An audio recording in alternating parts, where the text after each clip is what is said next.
Most people have a weird relationship with grammar.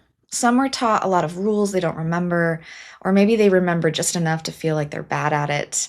And that usually shows up in small moments, writing an email and second guessing it, rewriting the same sentence 5 times, or just feeling like something sounds off and not really knowing why.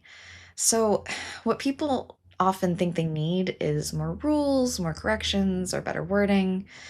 Um, but that's not actually the problem. Because grammar at its core isn't about rules, it's about making meaning clear between people. And once you start looking at it that way, something changes. You don't need all of grammar, but you do need a few key pieces that give you control over how your message is understood.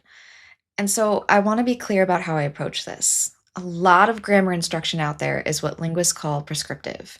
It focuses on rules for the sake of rules. This is right, this is wrong, that kind of thing.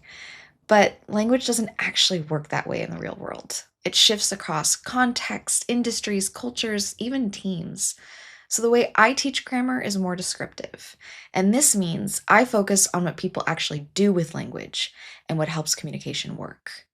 For context, I studied linguistics at the graduate level and rhetorical studies at an undergraduate level. And I've taught language and communication for many, many years. So, what I'm sharing here comes from that combination of research and real teaching experience. But even then, and this matters, if you hear advice from anyone, including me, and think, that doesn't sound right for my situation, that's useful information.